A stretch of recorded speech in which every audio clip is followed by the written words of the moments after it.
Is that the librarian? I guess so. How are the Dark Ages going to have anything to do with us? Excuse me. Sorry to bother you. What do you want? We need to find out what impact the Dark Ages had on the modern world. Never was a period of history so poorly named. Don't touch. It's priceless. And I suppose someone's been filling your head with the usual nonsense, eh? 1,000 wasted years. A black hole in history, am I right? Yeah, sort of. You see, it's always the same. You assume it was all mud, disease, death and destruction, with marauding mobs of barbarians ripping down the good of former civilizations, burning and plundering as they went. Nothing of any worth invented either, eh? Oh, no, no, no. No, no, no. Go on, be off here. Sorry to bother you. Come on, it's probably not worth it. Everyone knows that the Greeks and Romans invented everything anyway. Oh, did they now? And you're sure about that, are you? You know, I might just have something for you. He seems to be up for the task. I suppose I could...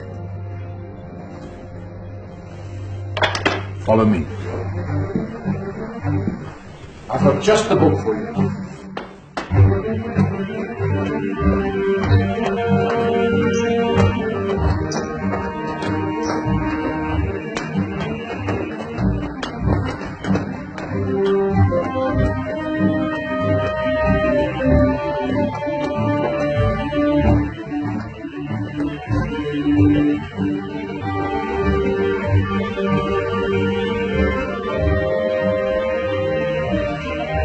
Where are we going? I don't know. Ask him.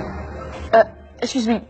Where are we going? From darkness into light, my young friend. From ocean onto land. There are things you should know. Oh, yes, indeed. Yes, indeed.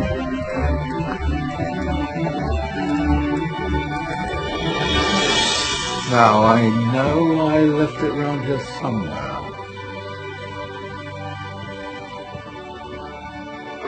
Ah, here it is. Now, take a look. If you dare.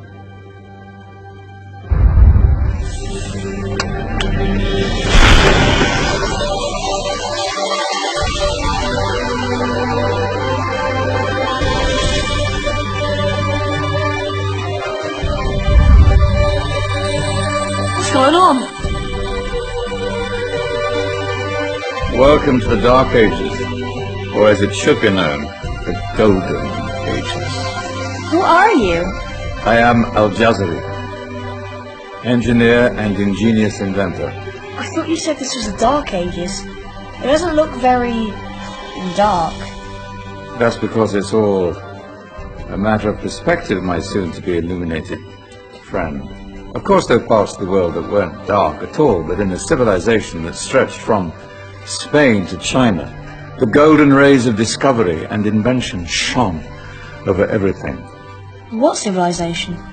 The Muslim civilization, my young friend. Through scholars and scientists of various faiths, some of the most important discoveries known to man were made at this time. Discoveries that drew on knowledge of the ancients, but have more connections with your modern world than you could possibly ever imagine. Like what? Well, all sorts of things. We've got to get a picture of this. I knew it was a good idea. Who are you? Allow me to introduce Ibn al-Haytham, a great scientist whose ideas led to the invention of the camera. You invented the camera? I laid the foundations for modern cameras by explaining how our eyes work.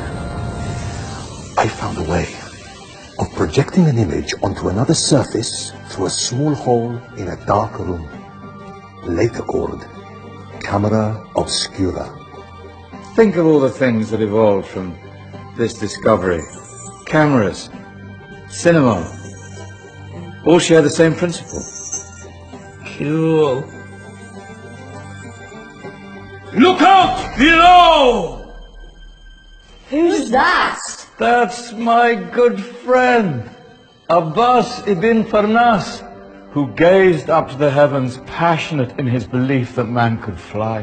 Whoa. Indeed, he dared to dream about flying 1,000 years before the Wright brothers. Do you know you all take your jet-setting holidays for granted, so it only seems fair to remember Abbas ibn Farnas. Stand by. I'm ready for takeoff.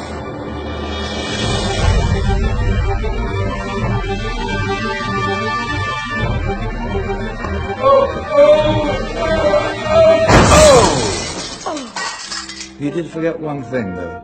The tail, useful for landing. My back. Is there a doctor in the house? Did someone call? Ah, my old friend, why don't you introduce yourself to my young guests? I am Abul Qasim al-Zahrawi. Many call me the father of surgery. Did you actually do surgery back then? Of course we did. In fact, many of the surgical tools that I invented are still used in your modern hospitals. Excuse me, a patient needs my attention. Scalpel? I think I may need some stitches. In that case, I'll use catgut. Catgut? From the gut of animals. Perfect for stitching up internal wounds. The surgeons are still using it today. Sorry, mustache.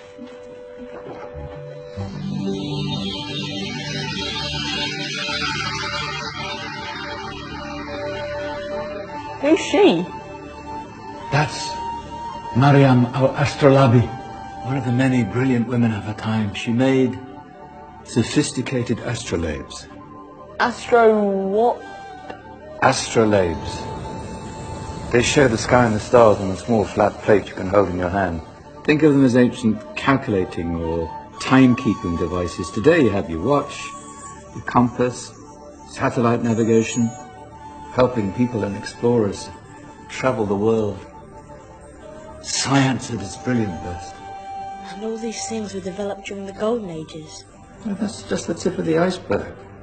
There were thousands of other inventions covering all areas of life, and in the years that followed, their influence spread across the whole of medieval Europe. So you see, it wasn't so dark after all. What about you? Me? What did you invent? Well, I don't want to be big-headed, but I made some groundbreaking advances in engineering. I suppose my most significant discovery converted rotary motion into linear motion using a crank and connecting rod. It's essential in pumps and engines. In fact, I've no idea how the Industrial Revolution could have happened hundreds of years later without such a device. Not that I ever get the credit I deserve.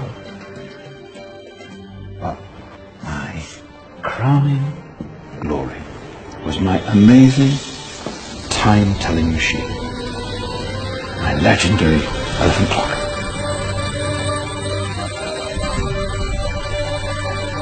What's the clock? Yes. Dozens of components collected from different cultures around the world. Indian, Greek, Arabian, Egyptian, Chinese. Wow. A United Nations clock. That is pretty cool. Does it actually tell the time? Wow, yes, of course. If it wasn't for me, thousands of people would be late for everything. Speaking of time, we'd better get you back. And remember, spread the word. This was a golden age, and I've only shown you a tiny part of this wondrous time. There are countless other scientists and inventions directly connected to your modern world. You're just going to have to find out for yourselves.